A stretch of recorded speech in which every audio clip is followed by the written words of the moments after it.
சிபிராஜ் நடித்த நாய்கள் ஜாக்கிரதை வெற்றி அடைந்ததை தொடர்ந்து பேய்கள் ஜாக்கிரதை என்ற பெயரில் ஒரு படம் தயாராகுகிறதா. ஸ்ரீ சாய் சர்வேஸ் என்டர்டைன்மெண்ட் என்ற பட நிறுவனம் சார்பாக ஜி ராகவன் தயாரிக்கும் இப்படத்தை கண்மணி இயக்கியுள்ளார். ஆஹா எத்தனை அழகு, ஓடி போலாமா ஆகிய படங்களை இயக்கிய இவர் சில தெலுங்கு படங்களையும் இயக்கியுள்ளார். பேய்கள் ஜாக்கிரதை என படத்தை இயக்குவதன் மூலம் மீண்டும் தமிழுக்கு வந்திருக்கிறார்.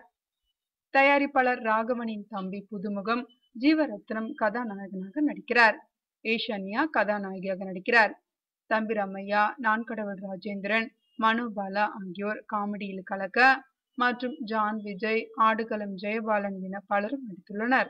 மரிய ஜெரால்ட் என்ற புதுமுகம் இந்த படத்தின் மூலம் இசையமைப்பாளராக அறிமுகமாகிறார். கடந்த சில வருடங்களாகவே தொடர்ந்து பல பேய் படங்கள் வெளிவந்து கொண்டிருக்கின்றன.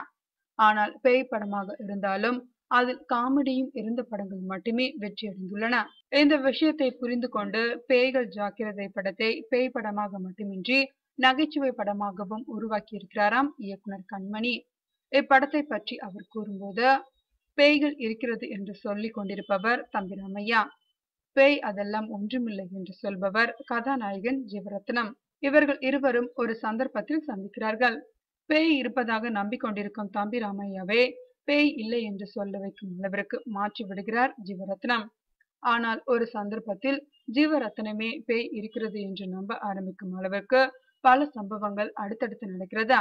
அவர் அப்படி மாற என்ன காரணம் என்று பார்க்கும் பொழுது, தம்பி ராமையா பேய் இருப்பதாக சொல்வதன் பின்னணி என்ன, இதைதான் நகைச்சுவையாக இந்த படத்தில் சொல்லியிருக்கிறோம்.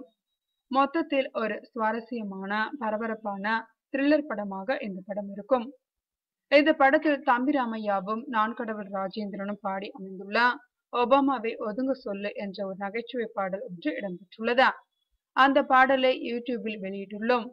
அந்த பாடலை பார்த்த பலரும் அதை பற்றி பாராட்டி தள்ளுகிறார்கள் என்கிறார் இயக்குனர் கண்மணி.